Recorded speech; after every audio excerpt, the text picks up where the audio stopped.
Welcome back, everybody, to another episode of the Working Audio Tools podcast. This season, season 5, we've been talking about compression, mix bus processing, limiting and clipping. And last week we started talking about mastering and do we need to be mastering engineers in this modern day and age? To follow on from this, we had the bright idea of getting our friends from Present Day Production, Mark and James, onto the show as well to talk about mastering a track that they've recorded. And they're going to be doing a course on YouTube, documenting the writing, recording, production, mixing, and mastering of that, I believe. We may mention their model of speakers as well, which for those of you who've watched my channel, you'll know that I'm a big fan of, having tried them in my studio. Welcome back, Paul. Welcome back, Mark and James. Hello, thanks for having us. Yeah, all good, I think. All good. All good. Excited to talk about music. Yeah, music and mastery things and lots of other stuff. You don't actually like music, though, do you? No, I just do this for the glitz, the glamour, the fame, and the fortune, and the money. Mm-hmm. Pretty much same here. Yeah, I get to order lots of new pairs of shoes every week. And am I on the wrong fucking podcast? Because I've not got any fame, fucking money. Like, is that something that you know that I don't know? You mean you aren't about? reveling in your £9.60 ad revenue? No, like we I'm are? not. You've got infamy, Paul. That's what you've got in abundance. Yeah, you got the opposite way.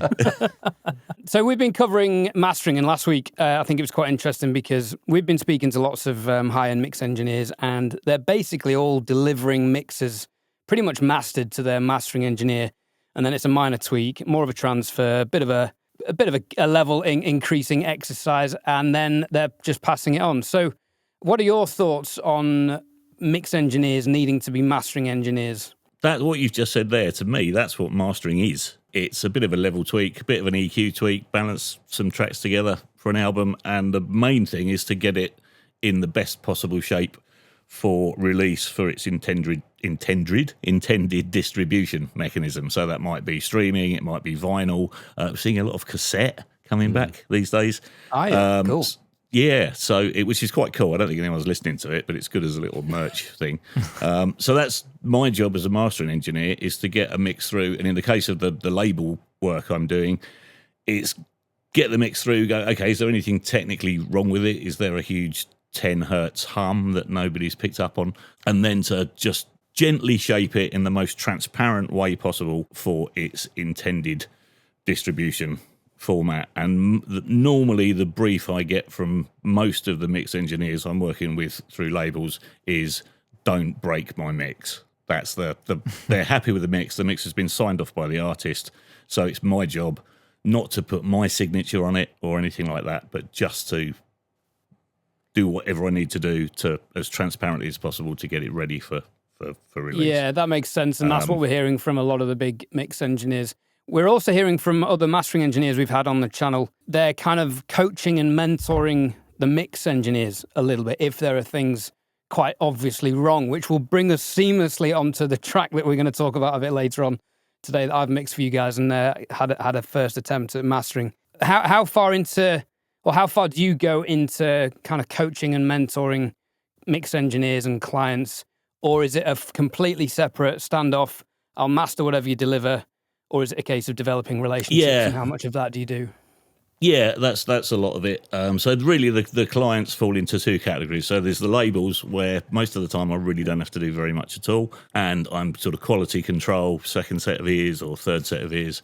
But then there's a lot of the more inexperienced clients that might be recording at home. They might have produced a track and recorded the track themselves. They've mixed the track themselves in their home studio, and they're sending it to me to be mastered. But then I'm pressing play and going, that's actually crap. I can't hear the bass, or all I can hear is bass. Or a lot of the problems are always in the low end. Then it's my job to work out if I've got the time to go back and kind of coach them a bit and give them feedback and say, right, this needs addressing in the mix, and whether the material's worth it, because if the material's rubbish as well, then there might be no point. So we sort of have to have that conversation. Obviously, this is all very subjective as well, but quite often the songs are really good, the music's really good, the performance is really good. A case in point was Emil, who we worked with recently, who sent me some tracks through to master. It was an album he'd recorded in a studio in London. Piano trio, so just piano, double bass, and drums. And the recording was awful. The piano hadn't been tuned. half the mics were out of phase. The engineer had done some bizarre mid-side thing where he'd put the side mic on the piano and the mid mic on the drums. And, you push the faders up and it was just like, ugh. And him and his mate had spent weeks and weeks and weeks trying to polish the proverbial turd and got it to the point sort of as far as they could, and then sent it through to me and Sam. And we just sat down and listened to it and just went, no. But the tunes were great. The performance was incredible. I mean, really talented musicians. So then we hooked up on a Zoom call, and he said, "You're going to tell me I've got to re-record it, aren't you?" And I was like, yeah, you're going to have to re-record it because the recording needs to match the quality of the performance, and the performance is incredible, but the recording is shocking. I can't do anything with that. I can't tune an out-of-tune piano with out-of-phase microphones.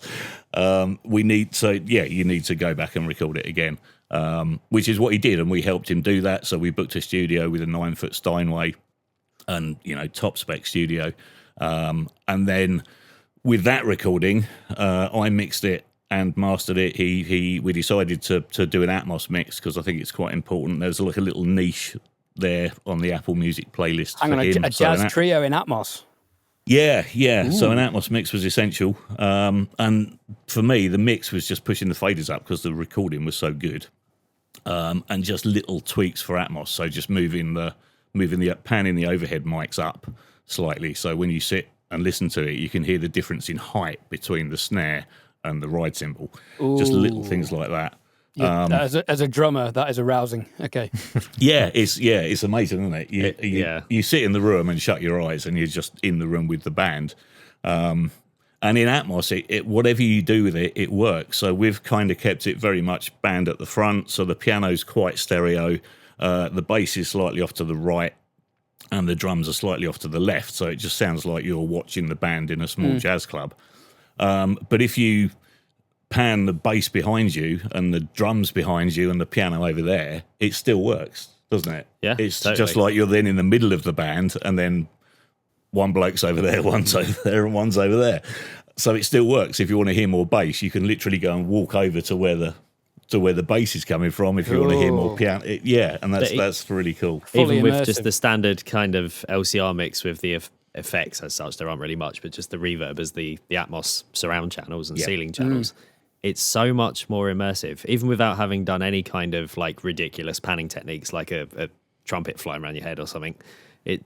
Just having LCR as the instruments and then everything else around you it makes it sound like you're in the room with the musicians. And when you fold it down to stereo, it's like the mix is good, but I feel like I'm just missing that extra pizzazz. Yeah, and missing the extra kind of like involvement and immersiveness in that music. It all goes very 20th century, doesn't it? When it's sort of folded down to stereo. And then you turn Atmos back on, it's like, oh, bang, I'm back in the studio. Yeah. It sounds really amazing, really sick. So let's come back to Atmos because I know Paul's going to have some questions on it. But I think, and my last question on Atmos would be, the song we're going to listen to that I've mixed, that for you guys listening, Paul and I are going to do our usual mix critique, slagging each other's snare sounds off next week, separately when Paul has done that mix. But we're going to get Mark and James's feedback on my mix. There's a few caveats I'm going to put out for this one.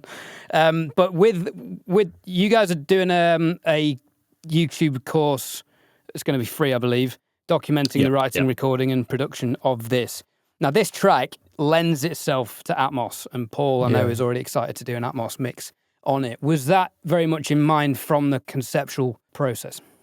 Well, the original first seed of writing of that track, I think, was about 6 years ago, wasn't it, with Sam? So back in the day, I don't think it was a consideration at all. Yeah, no, when he sort of wrote it and originally came up with the arrangement for it, then Atmos for Music wasn't really a thing. Exactly. He sent it to me to master the first version of it during the first lockdown. So that was 4 years ago. It was great at the time. It was fantastic. But then, we mastered it. He actually released it, but then decided that there was a lot of things that he could do better. One was to add real strings, to re-record the drums. I think the bass was re-recorded. I think everything was. Yeah, pretty much. Pretty much. Apart from the piano.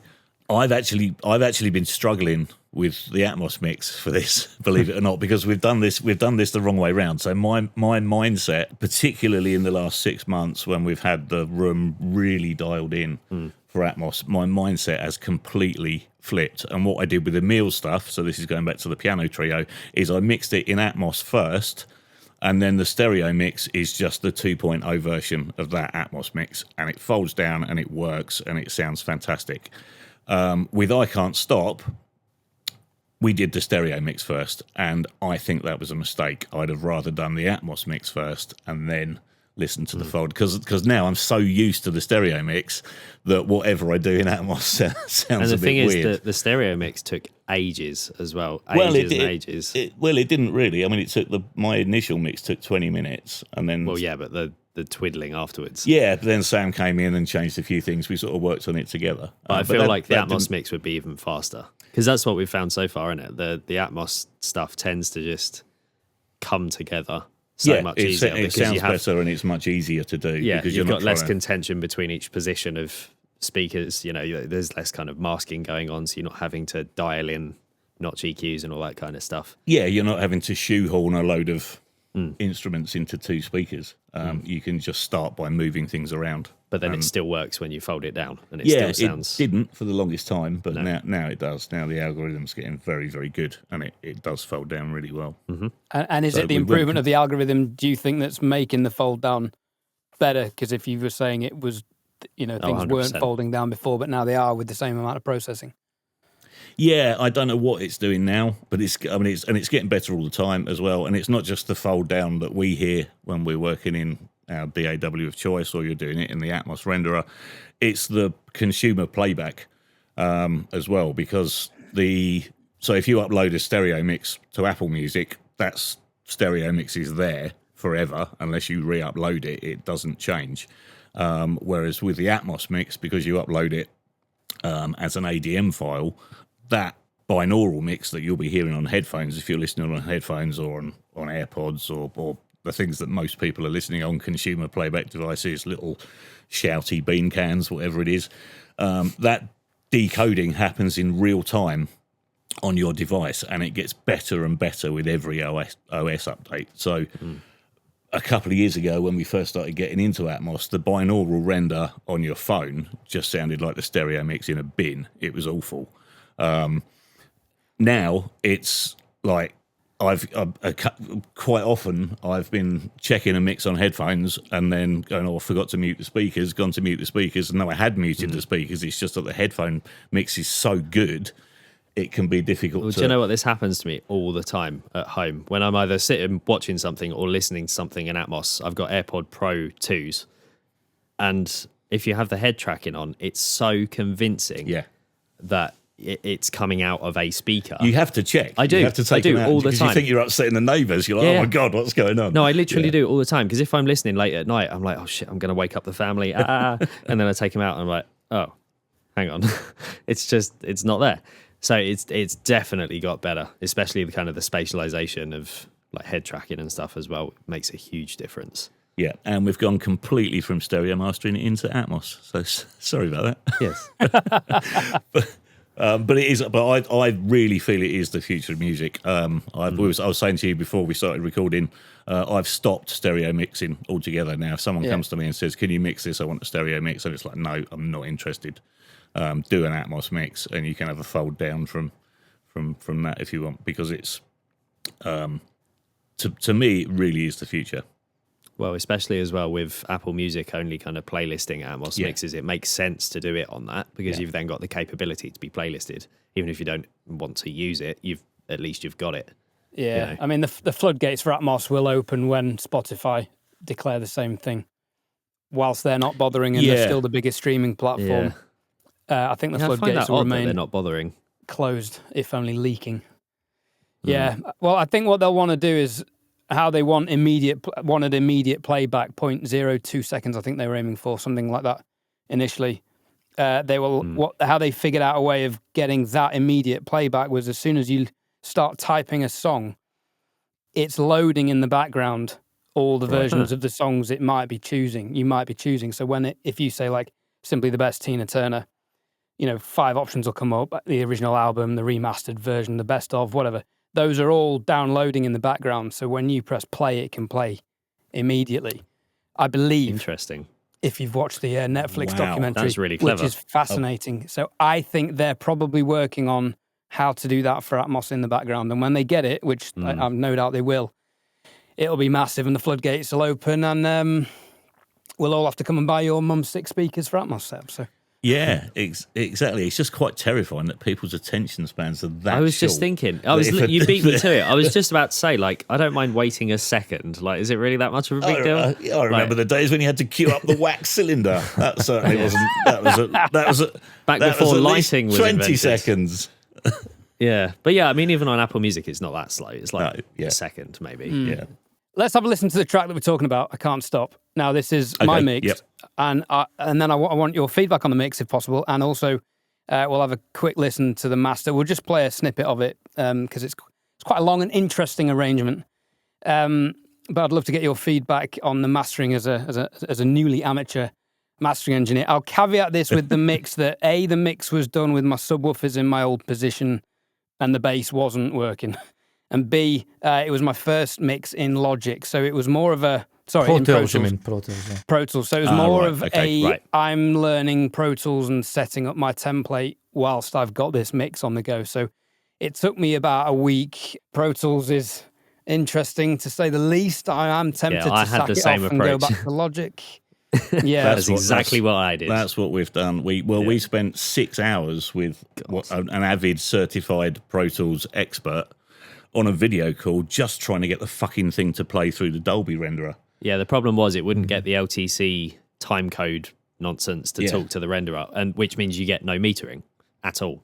And if I was like, great, well, we can't work. Can we? And if I can't drag a mouse across all the faders and then turn them all down, I'm not interested. And you can't do that with Pro Tools. There were so many things I hated about it. I was like, this is ridiculous. Just what I want to do is solo my effects bus or scroll down and solo multiple instruments, and you can't do that. You got to set up all this bussing and it's mad stuff, and it's just like you take it for granted how much Logic does in the background for you. Yeah. But like all Apple products, they make it foolproof and idiot-proof for the consumer to have a better experience. Whereas I understand Pro Tools is very much desk, analog desk formatted for that domain, but. Yeah, I'm tempted to stick to mastering in Pro Tools because I quite like it in that, but then just can it and go back to Logic because I'm so quick in Logic. I just can't. I'm wasting so much time trying to figure out stuff in Pro Tools. But let's have a quick listen to this snippet. Then we'll get your feedback, and then we'll have a quick listen to the master, and away we shall go. There's a man I know who can get you things. He's the kind of guy who always says what he means. He'll give you your dreams. Is the handbrake tight? Are your headlights on? Is there anyone who could be watching you dig that hole? It's easier on your own. Dirt still on my fingertips, deeper and deeper. I could learn to live with this. I'm a believer. Make my friends uncomfortable. It's so much sweeter to keep it all together. I should have known better. I can't stop fixing all the flaws you've got.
If you don't have an in-house mastering engineer like we're fortunate enough to have with Marcel at Actu Make with the working audio tools, DistroKid have you covered. For just $99 a year, you can buy unlimited mastering for all of your tracks in tandem with unlimited releases via DistroKid. Mixair from DistroKid uses AI technology to measure the EQ and the dynamics of your track and then present you with numerous options to tweak and customize your master. You can flip between the original and the generic mastered option.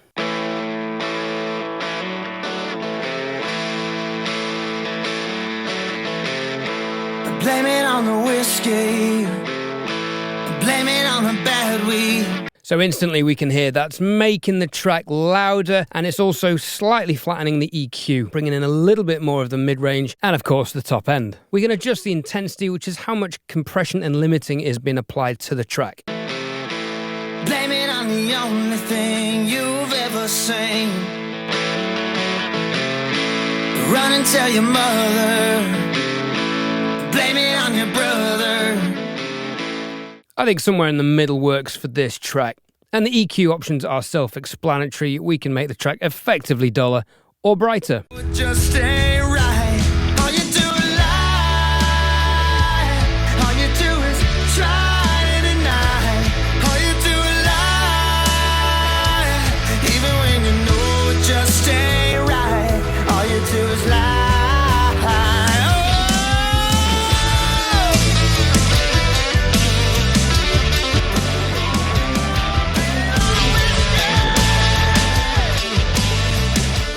Download your mastered track and release it as easily as you do all of your other unlimited uploads. Get 30% off your DistroKid subscription using the Working Audio Tools VIP link below. From my point of view, and this is all really subjective as well, because obviously it's a mix.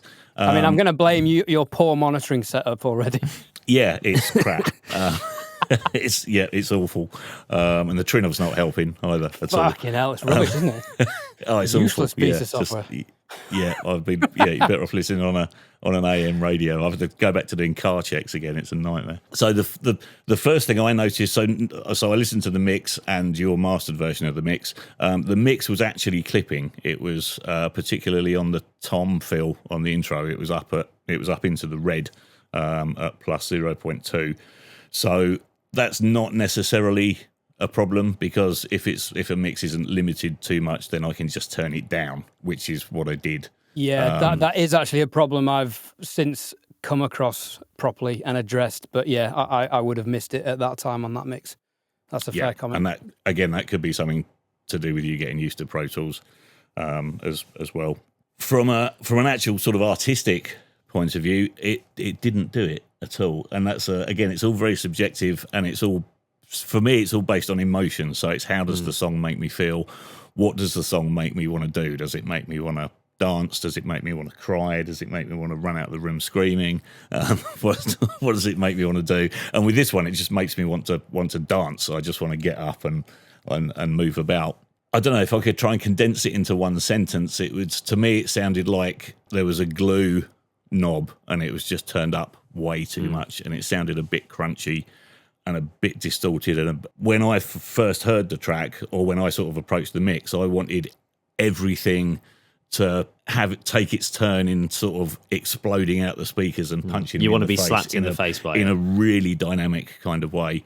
And I approached that by doing quite a bit of work to the kick, quite a bit of work to the snare, and then not really a lot of work to anything else. But I gave things their turn. So, for example, when about 3/4 of the way through the song, 2/3 of the way through the song, there's an instrumental break where, for me, then the horns become the lead instrument. They take over from the vocal as the bit you really want to hear. Yeah. So there I was pushing the strings right back and sort of panning everything else out and just putting the horns in the middle and having them be the sort of lead vocalist for a few bars. And I just kind of felt it was missing that. So I think me and Mark do agree on pretty much in the entirety of our opinions on the mix. It was the level of stuff could have just been pushed a bit more when something moves to become the lead instrument, like a solo, or for example, or maybe in the outro there's like a guitar riff that could have been pushed just slightly more to make that kind of the lead item in the mix, just to give it some kind of variation and excitement when new things are happening. Otherwise it flows along, but I feel like without that kind of dynamic change, it's not as exciting as it could be. Yeah, it lacked the excitement that I wanted to hear, and for me, really, it was a case of I was missing dynamics, I think, and separation. That was the key thing. Quite often, the guitar was very lost, and everything had a kind of a crunch to it that I didn't really like. It sort of sat in the upper mid range. And I felt that quite sort of prominent. And then when I went, so I had to go at mastering the mix as well. And I was like, well, no, I can't do anything about this because it's just all kind of sitting there in the upper mid range, and all I can do is scoop that out. But that doesn't help. That just kind of turns it down. Yeah, right. Okay.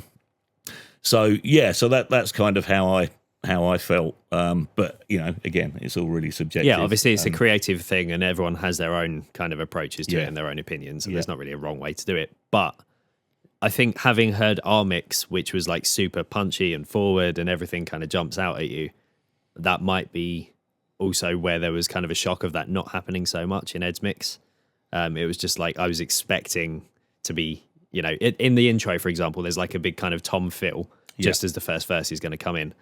I was expecting it to be like, bang, kind of here's some toms, wake up, the song starting. We kind of cranked that and just made it explode. Exactly, because we put that super loud just to give it, to wake up the listener, like catch their attention, like, oh shit, something awesome's going to happen. Yeah. And that would be my feedback, is just like more kind of, make something happen, like give it some more kind of jumping out. Yeah, it sounded almost kind of over mixed to me. Right. I'd be really interested to know what you I was did. Definitely in my bus compression phase for that, which I'm moving away from bus compression actually at the moment. That's good, I think. Just for those reasons you've pointed out, everything can quite easily sound overglued and squashed together. So yeah, okay, interesting feedback. Big question though, right? Big question, because I think this is really important. This is what I'm thinking, not having heard the mix. How loud did you master, or how loud was your mix? And Mark, how loud was your mix? I'll be totally honest with you, I haven't got a clue right. what level it is, and I don't care, and I never care. I only unless it's too quiet. Because when if the streaming services turn it down, fair enough. If they turn it up, it just sounds bloody awful. So as long as I'm always aware of whether I'm being too quiet, but never aware of whether I'm being too loud. Right, okay. And I tend to naturally go louder until my ears go, no, you're overcooking it. You need to back something off because you're starting to crush everything. So I genuinely haven't got a clue at what level I mastered the mix at. I would imagine it's pretty loud. It's probably about -9. But that's kind of a thing that happens a lot. Both me and you work in the same way, in that you don't really look at meters or numbers or anything like that. You just mix by listening. Yeah, I mean, I do as a mastering engineer. Yeah, as a quality control thing. But yeah, to me, it's all about It's all about how it makes me feel. That's it. Well, what's interesting is now we've got that SSL hardware. So we got the UF8, UF1, UC1, the full complement. And what's interesting is I've started doing what you're doing, in kind of mixing in an almost analog way, where you're completely disregarding what's on the screen. Yeah. Obviously, if it's clipping, that's just stupid, but within reason, and just mixing purely by sound, not caring if it's plus 15 on the EQ. If it works and it sounds good, do it, and then don't worry about what it looks like. And I found that quite a lot on the UC1, using the EQ on that. So you using almost exclusively the compressors and the EQs by the SSL, and you look at it and it's like, oh shit, I've done all these crazy things, but it actually sounds fun. I went back into the project, I think with Sam, once I'd mixed it, and if I'd been looking at the screen when I was mixing that, there's no way I'd have done half the things. Exactly. I did on it, so that has genuinely made a huge difference. Well, I think you were in the room when we couldn't get the strings to sit in the mix quite right, and I just put the SSL channel strip on the string bus. Just wasn't looking at the project at all, just grabbed a UC1, turned some knobs, and in about 5 seconds, it was just like, oh yeah, that's it. That sounds great. And Sam went like, whoa, stop. That's it. Sounds amazing. Yeah. And that was it. Again, had no idea what I'd done at all. I was just it probably needs a boost around about, there. And just using your ears. So that's been the biggest kind of difference for me working on that track, and a lot of the Atmos stuff we've been doing as well, is that I've been absolutely using my ears and not using my eyes at all, or caring what volume I'm at. I've been speaking to a friend of mine this week about exactly that concept, and that's something I'm going to try and apply in the next few mixes. But just quickly to answer your question, Paul, I think because we were going to do a mix comparison on this, I think I'd actually push this to -8 with some clipping and limiting. And one thing I don't like about Pro Tools is you've got your stereo things and you've got your 2 pan knobs. So if I want something on the left, I'm always like, well, if I pan that one to the middle and then one right or left, or how are you supposed to do that? In Logic, it's just left or right. It's simple. Yeah. Yeah, I couldn't answer that either. It should be left or right, shouldn't it? It should be. There were a lot of questions that Pro Tools raised, and I was like, I don't understand. And again, that's been great with the SSL stuff, because if I want to pan something to the left, I just grab a single pan pot and pan it to the left. Yeah. Whether it's a stereo track or a mono track, or I can split it and widen it or narrow it if it's a stereo track. The same for Atmos as well. I've been super creative in kind of panning automation, because you can have front, back, left, right, up, down, all on 3 knobs, and you just do it. You just sit there, shut your eyes, and turn stuff, and it's like, oh yeah, I want it. Because that's the downside of doing Atmos with a mouse, is you can do front, back, left, right, but up and down is, at least in Logic, is on a separate fader. Yeah, you can't do it all. You can't do both. No. Whereas on knobs you can. With the knobs you can do. So if you want kind of weird, kind of movie around stuff, you can do that. You can be a bit more kind of creative with it. Yeah. Paul, you had a question? Yeah, because I'm mixing an album right now, well, doing recalls for the album, I'm just wondering from a mastering engineer's point of view how you manage to make the whole track cohesive level-wise, because, I mean, I haven't... sometimes I like to think that, like, if I kind of have an average, maybe luffs to go to, and it's annoying because I've been mixing recently, and again, I had a mix at one of the recalls, and I don't know, I just pushed it a little bit, and I was like, Jesus, this is fucking -9.5 luffs. Then I sat back and I was like, but it's fine. I'm like, and my instinct was, no, turn it down, Paul. Headroom. The mastering engineer's going to tell you to fucking back it off. No, that's my job. And I was like, but it sounds fine. Like, I'd be happy to give that to the client. So then, but then in my head, I've got one mix that's maybe like could be -12, another one's -9.5, it's -10. Obviously, in an album situation, you're wanting all the tracks to be at level consistently. How do you do that as a mastering engineer? Do you kind of have to pick a kind of average luffs, or like how does that work? Just because obviously you can't have one track super loud and another one super quiet. You want everything to kind of be some form of consistency. How does that work in mastering? I've always wondered how you get kind of away with that. Depends on the song, and it depends on the album and the songs in the album.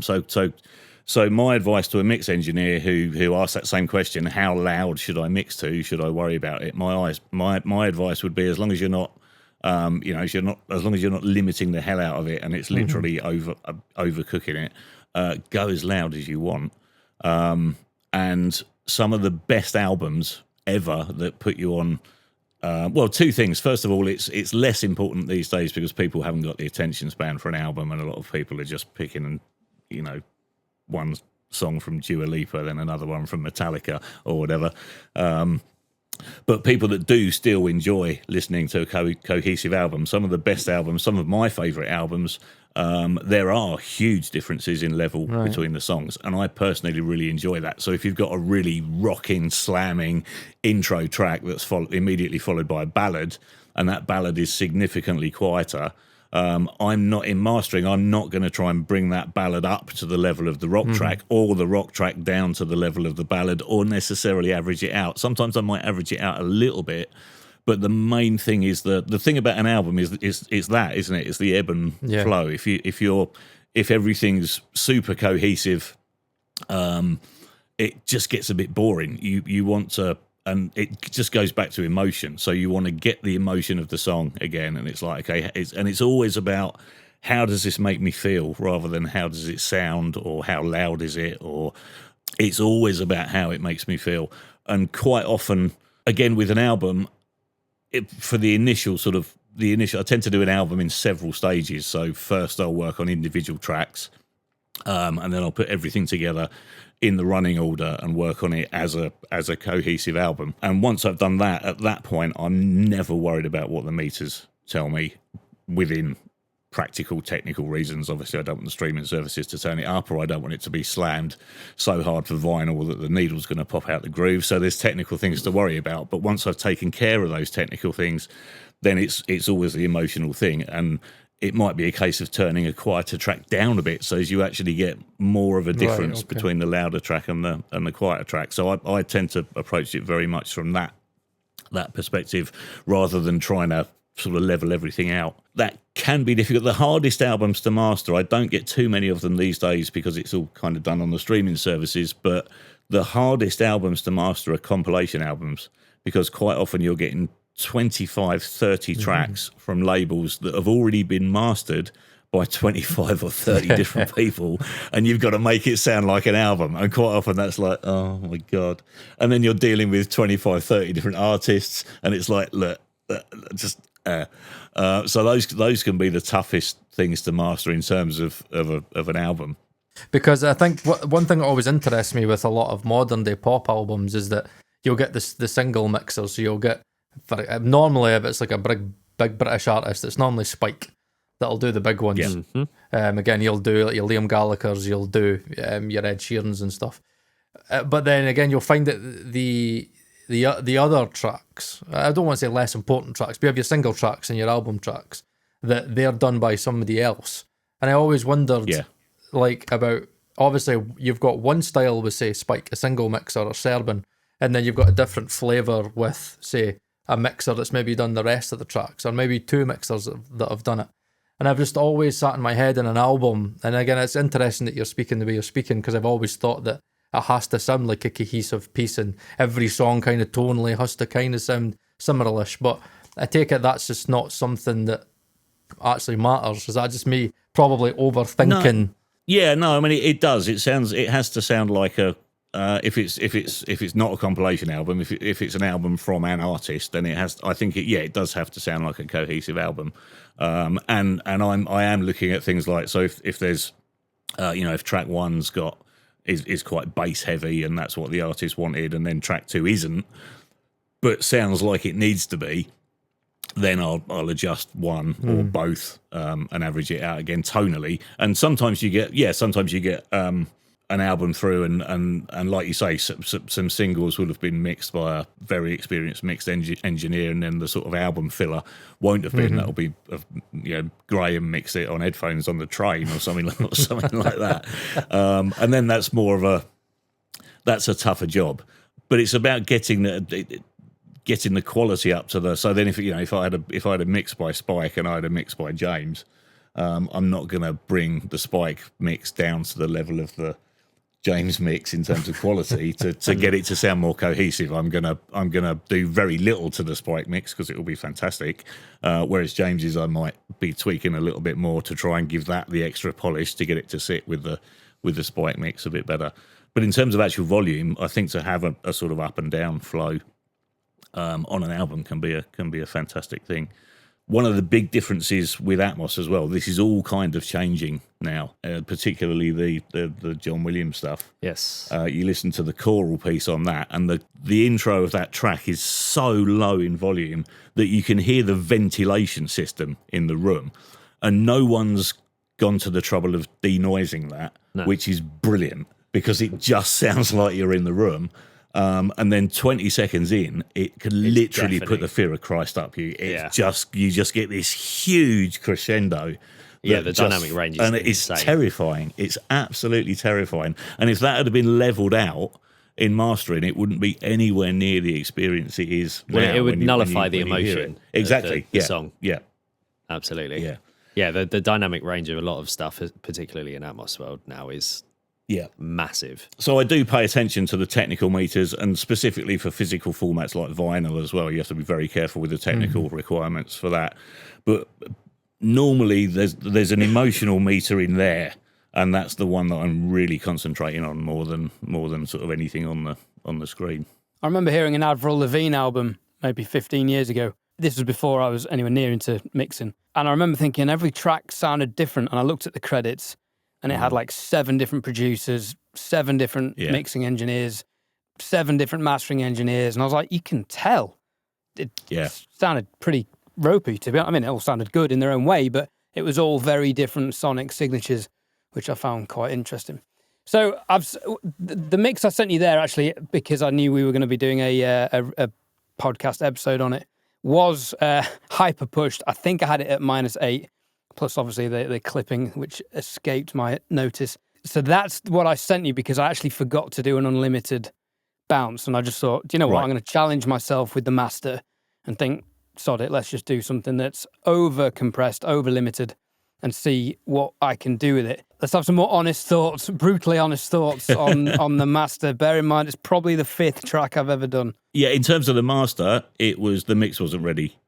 So if you'd have sent me the mix, the master, I'd have called you up and said, this is nearly there, but I think there's some things we need to change before I can master it. I think the master just took a mix that wasn't quite there and tried to sort of make it there, but in doing so, didn't. Tried to fix things, yeah.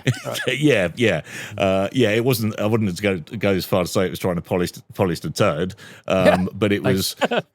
You were trying to sort of gloss over the painting before the painting was really sort of where it should have been. That's a really stupid. I think my main take of the whole thing was it just felt like there was a limiter on everything that was just like stopping it from reaching out to where it could be in terms of energy. That would be my one bit of feedback. If I had to it was a sort of lack of globalize energy. it into one thing. Yeah, Just, no, you know, totally agree. open up that ceiling a little bit more to just allow some room for things jumping out and a bit more kind of dynamic energy. So the actual master, I didn't really pay too much attention to. It did actually sound a little bit better. So you'd done something to it, which had fixed a few issues in the mix. Good. What I've learned about mastering is it's very easy to create something different, but it's so subjective whether it's better or not. And this is what I'm really having a hard time kind of gauging. I'm doing what I think is good, and then I've got the opportunity to reverse engineer to what other mastering engineers are doing, which is a really useful thing, but it's kind of infuriating at the same time. But it's just one of those things that's just experience-based. I know in 2 years' time, as I'm a far better mix engineer than I was 2 years ago, I'll be a far better mastering engineer, hopefully, if I still have interest in it and haven't given up.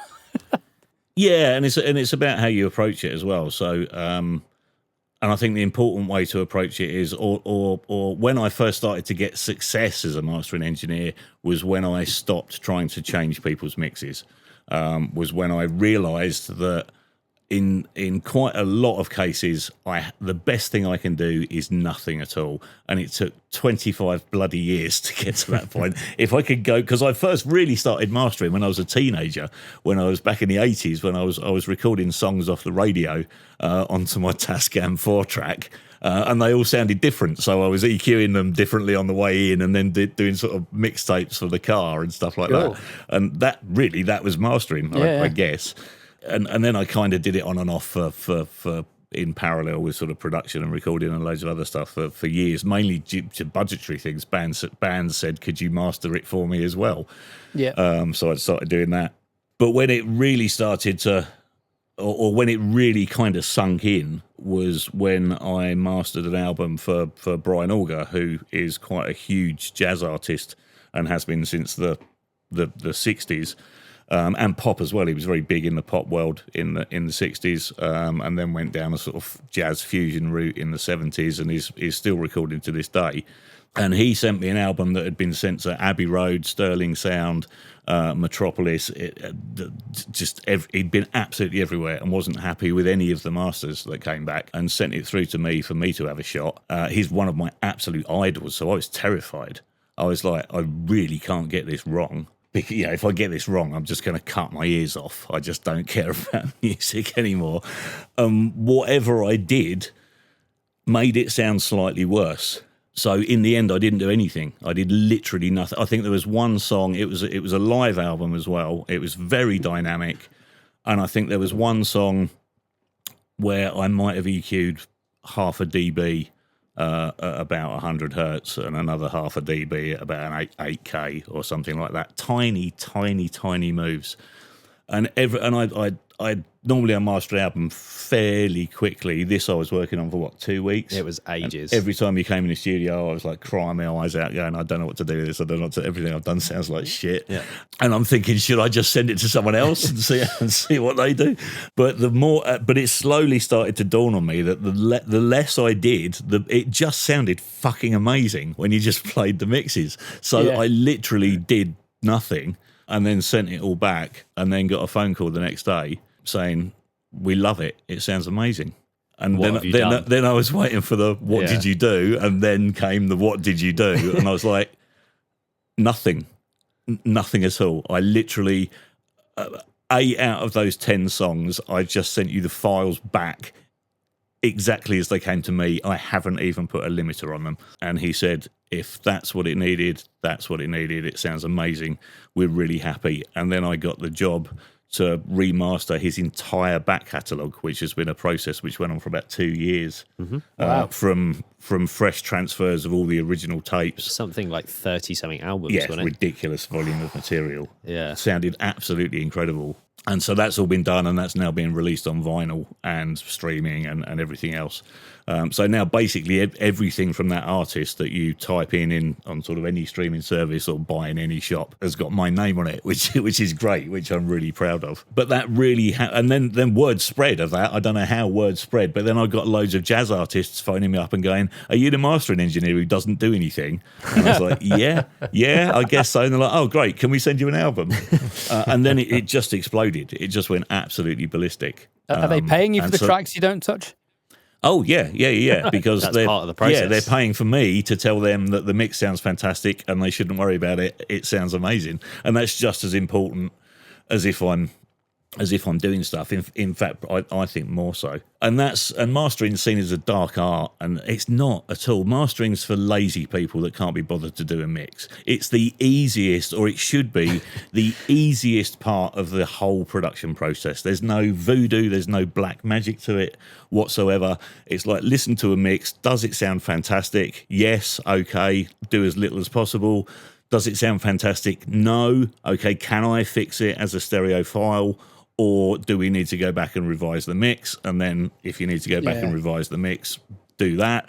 And then the person who's revising the mix needs to go, can I not get the snare sounding good because it's the wrong snare and some idiot mic'd it from the side, or the mic had drooped and it was sitting on the head, or and then that goes back to the recording. What we did with the meal, it was like, okay, I can't fix this. Yes, I can polish it to a certain extent, But it won't be as good as it we just could need be. to go back and record it again. Yeah, and that's mastering for me. It really is the easiest part of the production process.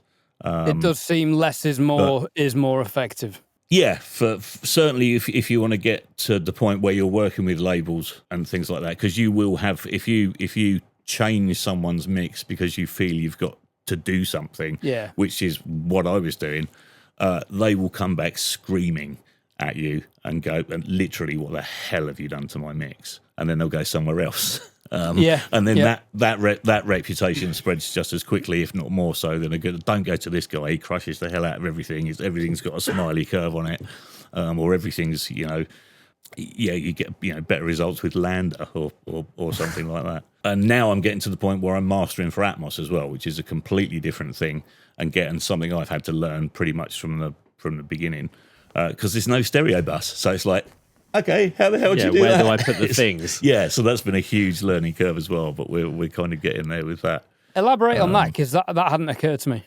In stereo, the difference between mixing and mastering is huge. Mixing, you're working with all the individual multi-track files. Obviously, in mastering, you're just working with the stereo mix that's been done. In Atmos, it's kind of a bit more blurred, so I'm trying to unblur it. I'm trying to be like, right, that's mixing, and this is mastering. So if I'm having to change the tonal balance of individual parts, which you can do in Atmos depending on how it's been rendered out, that's your mixing. Whereas if I'm playing it and going, oh my God, that sounds amazing, and wow, what's that synth doing? And the lead vocal just sounds crystal clear, and the bass sounds great, the drums are incredible, but it's at -4, and I need to get it to -18 in order for the Apple police not to come and slap the label on the wrist and take it down, then that's my job as a mastering engineer. It's even more so to prepare the mix for its intended destination, which is pretty much always either streaming or Blu-ray, but mainly streaming, and to make sure that is presented. It's a much more technical process than an emotional one. So really all of the emotional stuff is done in the mix, but mastering for Atmos is more of a technical thing about getting the levels right and making sure that you won't get cancelled if you if you do something that's too loud. I mean, they don't take stuff down. The -18 is a recommendation rather than a requirement. But if you do go too loud, then it will sound pretty bad if someone plays the track back on their phone. Or Yeah, I've heard a couple of mixes where you can hear almost like a terrible pumping mix, which definitely was not a creative choice. No, you're trying to fold a ton of channels down into one, so there's got to be some headroom in order for that to And be it able really to, does sound to terrible. happen. Yeah, it does. Yeah. Do you think we're at the fair. point where we have some kind of industry standards for Atmos? Now, I've not started to mix in Atmos, but I've done lots of listening. Now the room is calibrated. Like the SonarWorks thing has just been a pain because the transfer to Audio is not perfect yet. They've just finally released the software where the LTR and the RTR, your rear overheads, they're transferring over. I could say that as SonarWorks, normally I don't like in stereo. I think there's a weird thing in the mids in stereo and it kind of tucks the vocal back. But with the multi-channel side of it, I had a manual version because with SonarWorks, there's a trick where when you have your multi-channel, your profile preset, whatever you want to call it, what you can do is you can export it as a Dadman 10 band channel, and it'll give you like all the EQs, it'll give you the gain, it'll give you the cues, blah blah blah, and you could put that into Audio and do it manually. And then I had the manual, and then I had the Audio calibration. And when I heard the SonarWorks one with the transfer straight to Audio, straight SonarWorks, I was surprised that how the whole feel of Atmos came together. I felt manually things were a little bit disjointed, but with SonarWorks, it just made sense. I imagine Trinov would be even more better. But what I mean by industry standards is when now I've got the calibrated setup, I feel like I'm getting a better representation and things are making more sense.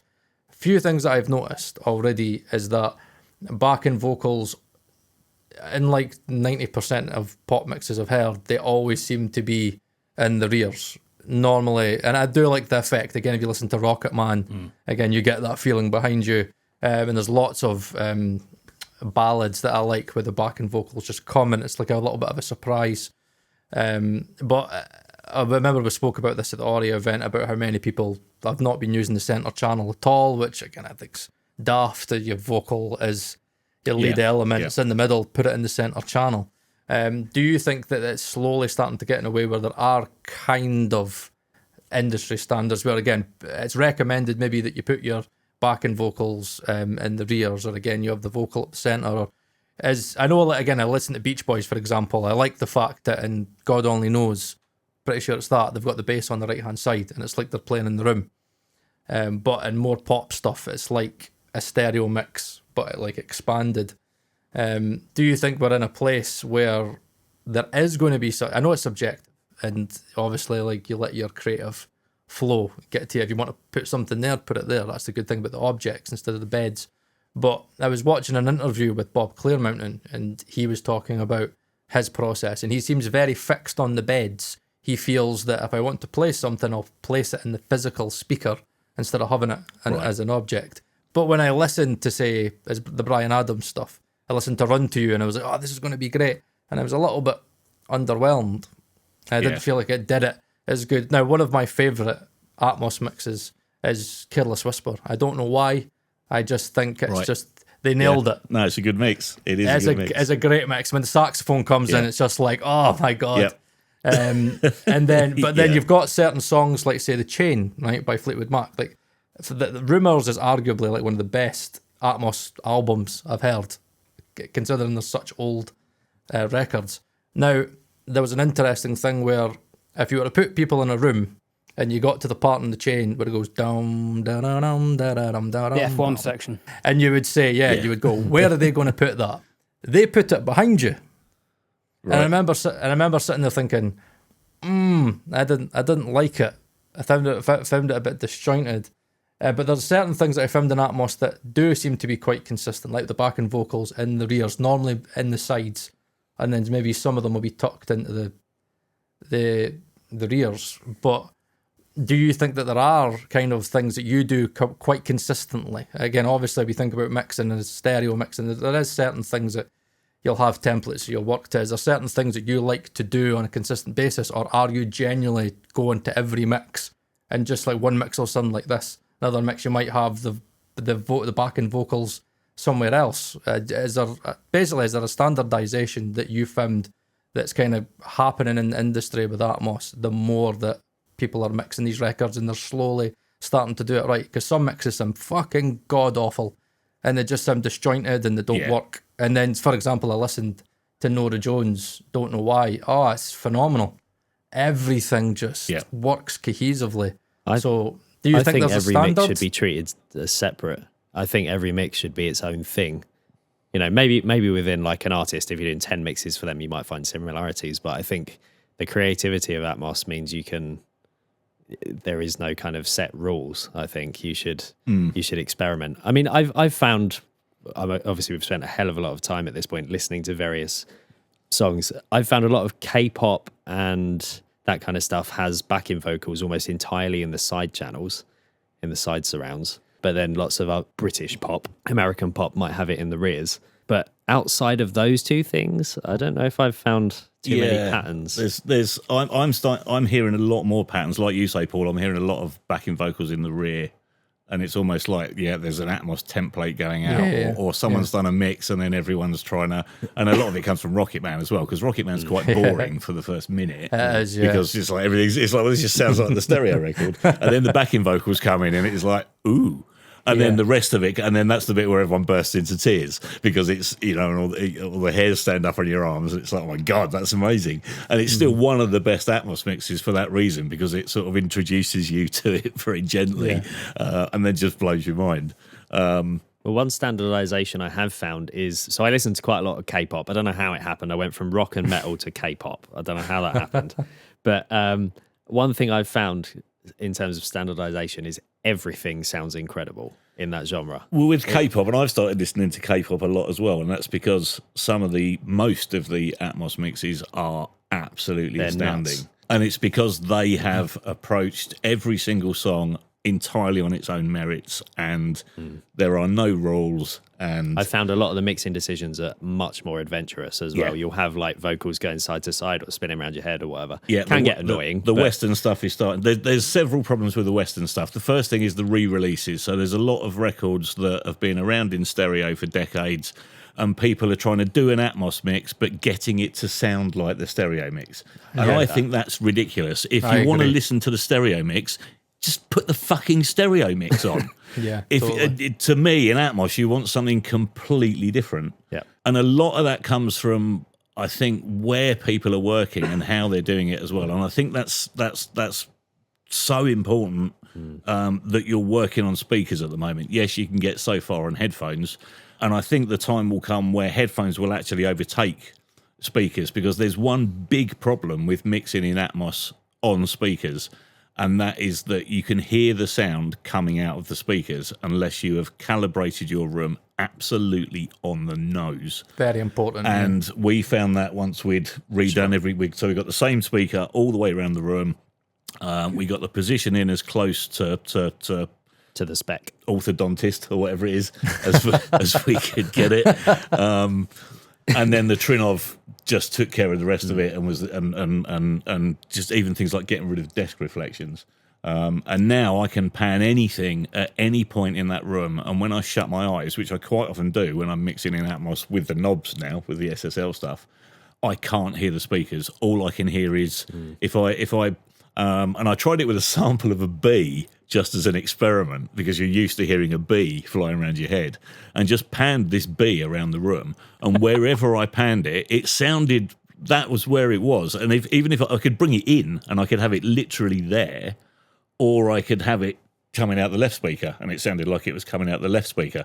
But as soon as I panned it slightly a little bit more left, then it, with a lot of uncalibrated Atmos systems, and there's a lot out there, even in really big studios, you suddenly hear it skip from the left speaker to the right speaker, and then to the rear speaker, 100%. And that's not Atmos.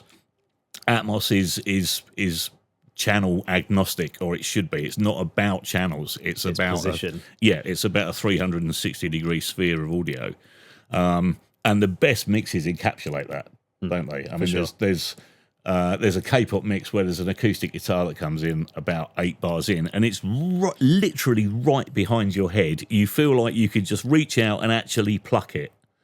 It's not coming out of any speaker or any channel. It's just literally right behind your head. And I found maybe with some of Yellow's stuff as well, because their Atmos mixes are quite fun. They will really push the stereo width super wide, going outside the speakers by starting to pan it towards the sides, but not that far. Yeah.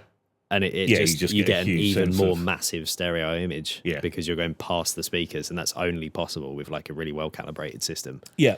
And then so that's one problem. That's that people aren't working. A lot of people aren't working in calibrated rooms. Even a lot of professionals, unfortunately, including Bob Clearmountain, unfortunately, because he was on an Atmos panel. I would have thought that was calibrated. He was on an Atmos panel a few weeks ago, and he said, "Why would you bother time aligning your speakers?" Oh, it's massive. Well, It's huge, crazy question. It's like, well, and that's one of the reasons why the Bryan Adams mix doesn't sound so good, and you can hear it. It sounds very bed based because the bed is channel based. That's left, center, right. I'm not using the only thing I'm using the bed for is LFE. I'm not using the bed for anything else at all because the objects give me much more flexibility in just forgetting about the speakers and the channels and just putting stuff where I want it to go. So unless there's a technical reason why I need to use the bed, and really the only one is to access the LFE channel, which I'm not doing that often because it's low frequency effects, not low frequency enhancement, which and you have to be careful with that because a lot of consumer devices will just mute it. So if you're putting a load of bass information in the LFE channel, no one's ever going to hear it unless they're listening on something with a sub. And then it's just going to sound woolly and horrible. So you have to be kind of really careful with that. So that's problem number one. And problem number two is some mixes are starting to get a bit formulaic. And I think that's because little Johnny's doing it in the label office on headphones because the label haven't got a budget for an Atmos mix. That's another big problem. But then there's stuff, but it's the same with stereo. There's a lot of dog shit stereo mixes out there as well. But the cream is rising to the top. There's one track on our playlist at the moment. I can't remember what it is or who it's by, but the vocals are entirely in the ceiling. Oh, it's Easy by Emily Nichols. Oh, God, it's amazing. Phenomenal Unless mix. you've got really crap speakers in the ceiling, which Bob Clearmountain has. He's got some Sony surround speakers from the 90s, so he's not going to enjoy that at all. Yeah. But that particular mix, I think, is the only mix I've heard so far where the vocals are entirely in the ceiling, BVs and lead. Yeah. But the actual instrumentation is all at ground level, but it's just phenomenal. It's like incredible. a super powerful but not woolly or overwhelming bass end. The vocals are clear. The bass sounds like it comes from everywhere. Yeah. Whole sections of songs move. Yeah. And then something will go up and then come, and it's always kind of surprising you. And then the kind of groove comes in and you start to settle into that. And then it just all changes again and everything kind of goes like that. And you go, Well, interestingly, earlier on, I was amazing. listening to that song in stereo, listening to the 2.0 mix, and it's still just as good. That's one of those mixes that has folded down very well. Really well. And you still get that super nice, powerful bass end, but again, not overwhelming. You get all the kind of fun panning stuff that almost sounds like it's going behind you. They've done some weird kind of panning stuff in the 2.0 mix. Do you think the key to successful Atmos mixing and general production is to think of the Atmos mix in the recording and the production stage? Yes, absolutely. And the writing stage Yeah. even? Yeah, because if you produce those elements that allow you to be creative with that mix, you've got those components to play with. Whereas if you're just kind of not thinking about that and you're restricting your potential for what you can do with the mix, then when it comes to mixing in Atmos, it's like, right, what can I do with this? Not a great amount. Yeah, and that's totally genre agnostic as well. So, for example, the Emil recording, the jazz piano thing, it's I wanted to hear a difference in height between the snare and the overheads, but also the guy's playing a double bass, so the sound that's coming out of the body is very different to the sound that's coming out of the neck. So why not put a U47 or something on the low end of the bass, and then put a small diaphragm condenser on the neck of the bass, and then instead of blending them together, pan it up a bit. Yeah. And then you get the impression of a 6 foot, double bass guitar in front of you, which you can't do in stereo. So that opens up, huge creative possibilities. And going back and thinking of that, which we very much intentionally did with that project at the recording stage, it's like, okay, Atmos is essential, and it's priority number one. So we need to make sure that this recording is absolutely, crafted for mixing in Atmos, and then the stereo mix is kind of almost a side effect, almost an afterthought. And I think you can't underestimate the dynamics that you're getting, because again, you, as you said, you don't have a mix bus. Again, it has to be, the recommendation is minus 18 LUFS. But if you take a stereo track, for example, say a remaster of Proud Mary, for example, and again, they fucking went daft with it and took it to say minus 7, minus 6 LUFS and limited the shit out of it and squashed it. When you listen to the Atmos mix, it's all front. And when she's doing that start bit, it's like, smooth. And she's just talking to the mic. And it just rolling. And see, when you get to the chorus, the lift that you get with the dynamics, it's just, and they have the horns in the backs and the rears, and the whole thing opens up, and you're like, that's what you would get at a live gig. That's like, I imagine when she played Proud Mary, they would do that. It was very quiet, and then when it's like and you just, it's like, I remember I listened to it with my wife, and she was doing the rolling on the river, and I'm like, Jesus fucking Christ. I'm like, but it's like in stereo, like we'll listen to the stereo, and she's like, oh, the chorus doesn't lift. And I'm like, yes, because this is Atmos, and we spent a whole night. I've watched the film in Atmos, and like I just spent going through once it was calibrated, and I just went through songs, and she was like, no, I don't like that, don't like this, don't like that, don't like this. And what I found really interesting was what she really liked. She was a big pop punk fan back in the day. She was a bit of an emo back in the day. And Blink 182 she loves. And I was like, I didn't think it would be good. But I was like, I put it on, and I was like, oh, this actually sounds half decent. It's not the best Atmos mix in the world, but the first thing that she noticed was the dynamics. And she was like, yeah, see, when I used to listen on my like shitty like MP3 headphones, or even if I listen on Alexa, it always sounds super compressed. And I was like, wow, that's a big audio term for you to use, Laura. But she's like, no, I could definitely hear it. And she's like, I've never heard the drums as punchy. And she was using all these technical terms. And I was like, that there is why I believe in Atmos. I believe that the separation's there and the dynamics is there. And as you said, from the emotion, she was feeling songs that she knew all her life and listened to 1,000 times. And she was like, oh my God, I've never heard it like this before. And that to me is why many people say, oh, it's fucking dead as a dodo, it's already finished. If you hear a well done Atmos mix, there's no going back. As you said about emotion, as soon as I got the room calibrated, like honestly, for people watching this, the importance of getting your levels and the delay right. Okay, you can try and like calibrate every single speaker, but getting the delay and the levels right, especially the delay, that for me, as soon as I knew, I heard it straight away that when it was right and the delays were right and the levels were right, as you said. So as I said, I listen to a lot of rock and metal and stuff, and historically with stereo, I found that to be my biggest irritation when I come in to listen in the studio. Is I find a wicked new song sounds great on my AirPods, and then I come in, I turn the speakers on, I'm like, why does this sound like this? And it's just a crushed, horrible, gnarly mess. But that's something that I've found quite a lot in Atmos is changing. So you were talking about the pop punk and all that kind of stuff. Yellow Card is a very popular band from back in the day, and some of their mixes in Atmos are really good. They sound clean. You know, obviously it's a rock mix, it's going to be distorted, but they sound clean. They sound, punchy. There's good energy there. It's not just crushed into a limiter. And that's something I found so much with lots of that kind of genre. There are still some terrible mixes out there.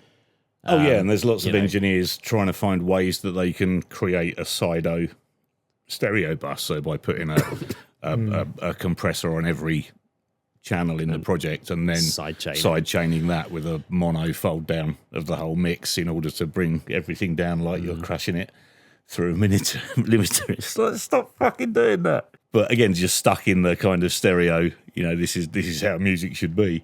But I did a really interesting experiment a few weeks ago with some friends and family, because Apple announced a statistic that 80% of streams on Apple Music in 2023 were in spatial audio. So I thought I'd just go through friends and family's phones who know nothing about music production or immersive audio or Dolby Atmos or anything, not a clue about it. I thought I'd do a little experiment to see of those people who had spatial audio turned on, and then turn it off and see if they heard a difference. And all of them had it turned on. There was one who had a Samsung phone, I think, who was streaming Amazon on it, and also had their version of Atmos on as well. And every single person, when I turned it off and it just defaulted to the stereo mix, they all went, "Oh, I don't like that. What have you done? Put it back." Yeah. Exactly the same reaction that your wife had. Like, it's just much more emotional with it on. And that's just on AirPods and, in one case, Beats headphones. And so it really is translating to the outside world. But it's translating better on if you're doing it properly on a properly calibrated speaker system, because that algorithm changes just every week. So what DAW are you using for mixing in Atmos? Because I'm on Studio One, and they've just very, very recently, last week, they've brought out a new algorithm for Apple Music. So you've got the Dolby Atmos algorithm, and now they say you've got an Apple spatial algorithm, so you can listen. So what are you using? What DAW are you using for when you're doing Atmos? I'm learning and moving over to Studio One because it's the best one out there for Atmos at the moment. 100%, yeah. And on Studio One is kind of unique in that you're able to monitor the speaker mix and the binaural headphone mix at the same time. Yeah. In the renderer, which I think maybe you can do that in Pro Tools, but you need some kind of astrophysics degree to make it work. Yeah, so on the especially with the Audient Aurea as well, because you can send the headphone mix or the headphone 2 mix to 17 and 18, and then Studio One will send a binaural mix out to that all the time. So instead of having to switch between, like in Logic, you have to switch between the 714, which is the maximum you can go to without using the external renderer, and then Logic won't connect to the renderer because Apple want you to buy their bloody headphones, and there's all that crap to go through. Studio One just works anything up to 916 without having to pay Avid £1 million a second, and you can monitor the headphone mix and the speaker mix at the same time, which is it's a game changer. Do you think incredible. you'll use the Apple spatial renderer, or do you think you'll stick with the Dolby renderer, or do you just think you'll maybe go between the two of them? Because I was thinking if you've got the algorithm, you're better to just use the Apple spatial, because that's what mostly everybody's listening. I'm hoping. I'm one of the people that don't like the spatial binaural render as much as the Dolby renderer. I don't like Well, I've it. also found it to cause a few problems on the Apple one. So I was telling you about this the other day. I was starting a new mix in Atmos, and I was testing the various different renderers, and I got to the Apple one, and this was a brand new mix, just loaded some multitracks in, and there was a second of reverb on everything. And I was like, where is this coming from? I spent ages checking the routing, checking the plugins. I was like, it's a brand new project. There's no plugins on it. And I came in and said, "Oh, you've got all your binaural settings to far." You hadn't. You'd got them all to off. No. And in the end, it was just the Apple renderer was broken. It was putting a second of reverb on everything. So if I do any kind of headphone checks, it's almost always just the Dolby renderer, because I can't trust the Apple one. Yeah, and it's that thing again. Do you average it out? I mean, I do sometimes. There's technical issues with Apple's playback as well, especially on speakers. Is that a lot of people are very conservative with the height, with the sort of ceiling speakers, and will quite often just put reverbs and delay on there. And if there's not enough level going to the and again, this is where having to know the technical side for the mastering comes in. If there's not enough level going to the height channels. And a good example of that is Rocket Man. If you solo the ceiling speakers in Rocket Man, most of the time until the guitars come in, all you can hear is I noticed that. I noticed that. That happens on quite a few tracks. That's the data compression that Apple are using can't quite deal with low volumes. Is that what that is? Coming from anywhere in particular, and it gets masked by when the rest of the track's playing. So it's not really an issue. And we haven't even talked about mastering for Atmos with Dither. Yeah, yeah. Let's not go there. In next week's episode on the Working Audio, fuck that tools. Now going away from Atmos a little bit, I think I want to ask both of your experience, right? Because I'm in this process just now where I'm trying to pinpoint how I want my records to sound. And the way I've kind of been mixing recently has been what I kind of class as like a noughties approach. Now, when I was doing a lot of references, a lot of Spike references, but I used to like a lot of indie mixes. I was an indie kid and all the UK stuff that Spike did.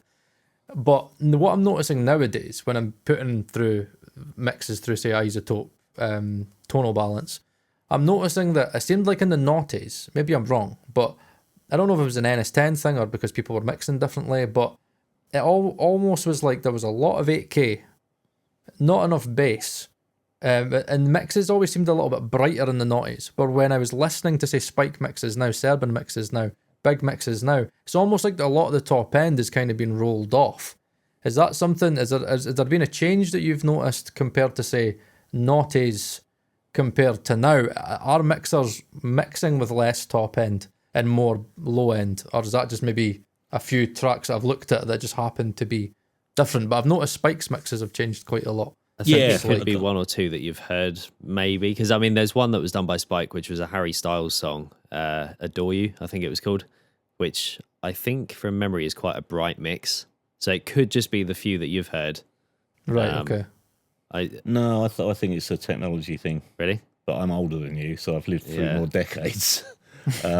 So we had Phil Harding in a few months ago to do an interview about all the Stock Aitken Waterman stuff he mixed in the 80s, which kind of gets written off as, cheese, but it's not. There's some damn good songs in there, and there's no bass in those mixes at all. There's nothing below about 100 hertz. There's no low end whatsoever because they wanted to get it. Thing? No, they wanted to get it as there was vinyl and cassette and radio, and that was it. And radio was AM radio, so people were listening on tiny speakers.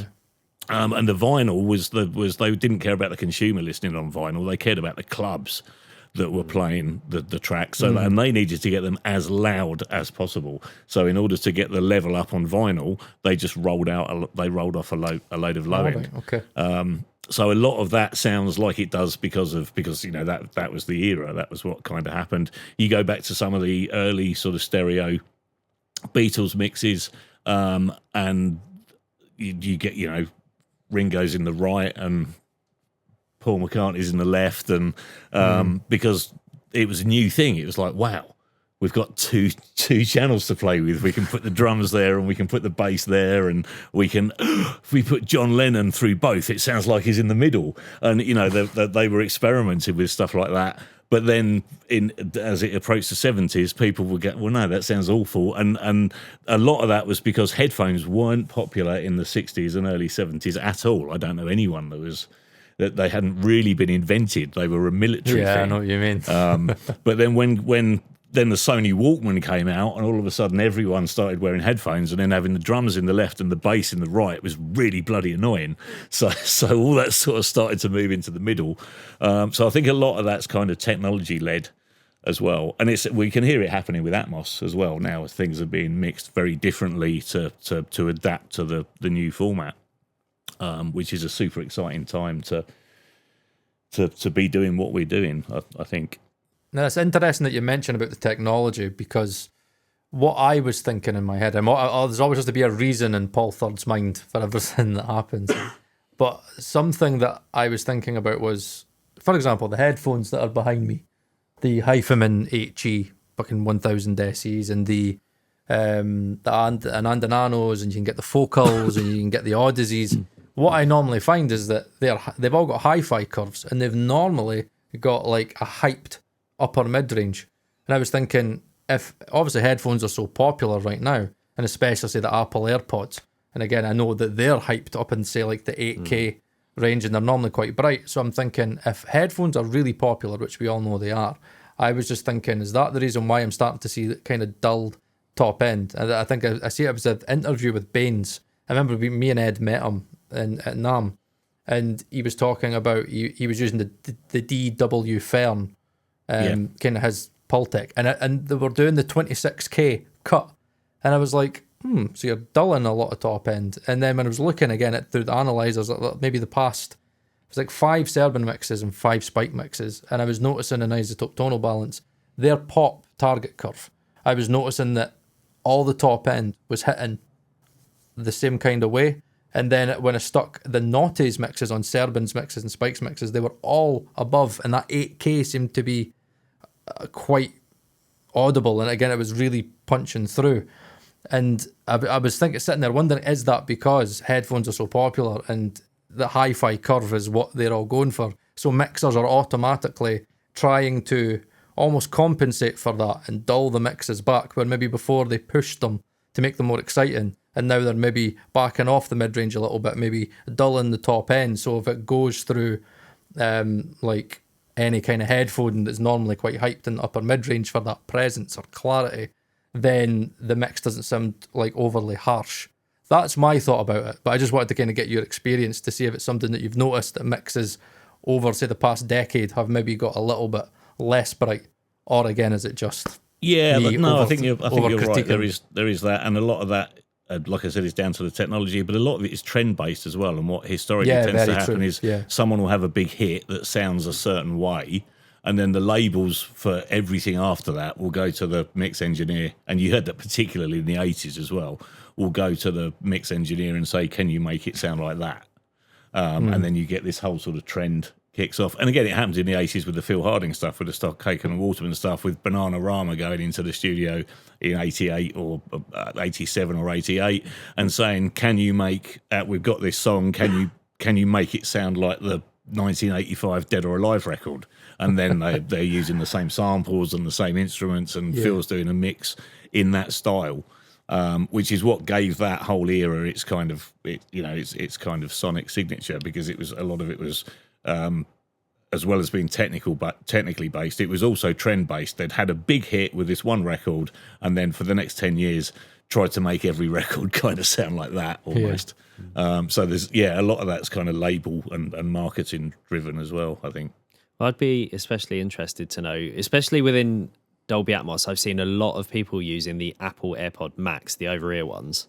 I've seen a lot of people using those, and I would assume they follow the same curve. I think it's the Harman curve.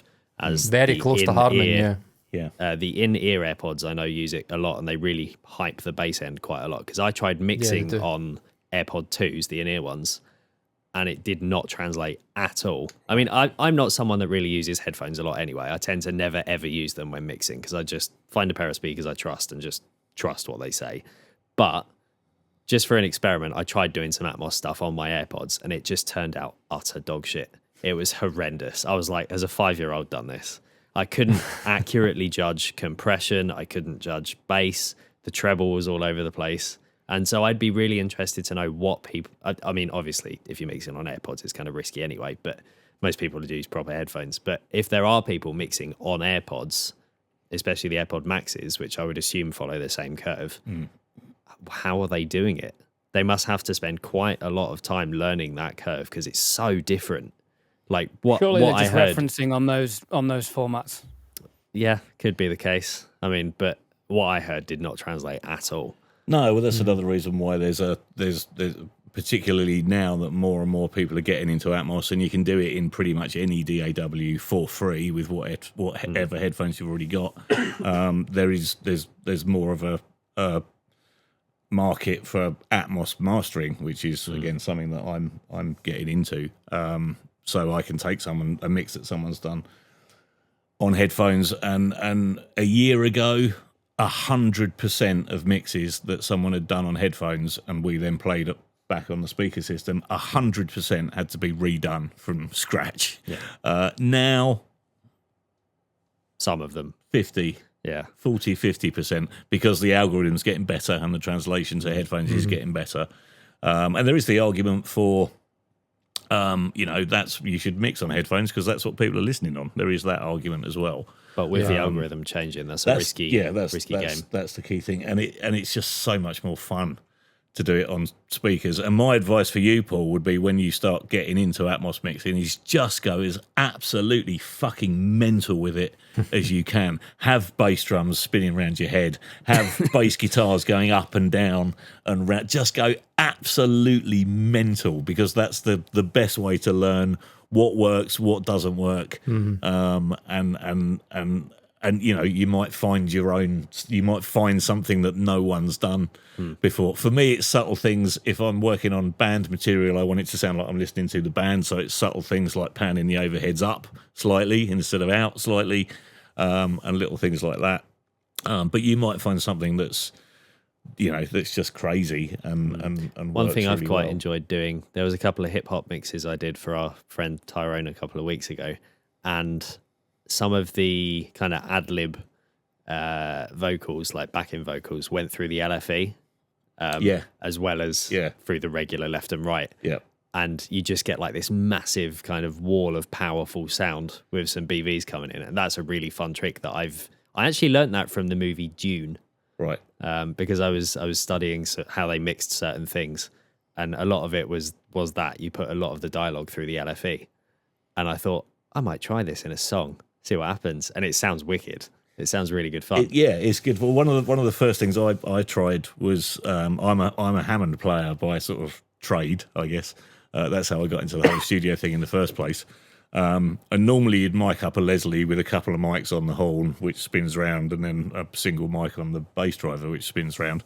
I thought, how about just unplugging the motors so as it doesn't spin round at all, and just miking up the horn, and then simulating the transition from chorus to tremolo by panning it in Atmos, so it sounds like you're in the middle of the Leslie. So it actually sounds like you're sitting in a Leslie. And I nearly threw up. It was great. It was just like, my God, and it doesn't work, all the way through a track. It just drives you nuts. But it's a little overwhelming. You do it for an intro, it sounds incredible, and then that can kind of go back down to the traditional miking technique, and you can put it somewhere where it sounds like an organ over in the corner.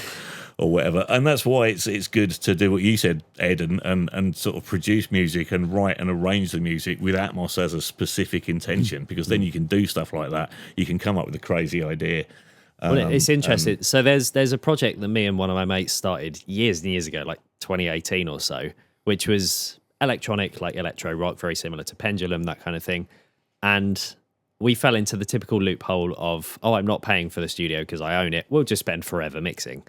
And like 6 years later, we still hadn't finished it because it was endless. Like, this project's got 350 channels. There's loads of masking here, blah, blah, blah. Every channel's got 900 plugins on it. And that's something that Atmos has absolutely changed. That workflow is just so much easier because it wasn't written for Atmos because we'd never heard of Atmos at that point.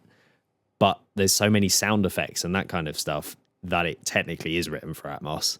And it just works perfectly for that format because you can put all the sound effects everywhere, and then you're leaving the drums, bass, guitar, synths for the front, for the left and right, and you've cleared up all the masking issues. And it works, as we said, with the fold down as well. It works in stereo, and you can go bonkers with stuff. A really fun thing to do, Paul. In fact, I think this is the first thing you should do in Atmos is download "Groove Is in the Heart" by D-Light, the early 90s classic, which has got the sample of the Herbie Hancock bass line, the dum, dum, dum, dum, dum, dum, dum. Each note of that bass line, when it's exposed in the track, chop it up and just chuck it somewhere completely different. So it goes dum, dum, dum, dum, dum, dum, dum, and then that kind of almost resets your brain and gets you out of stereo world completely and gets you thinking, okay, this is amazing. I can do anything.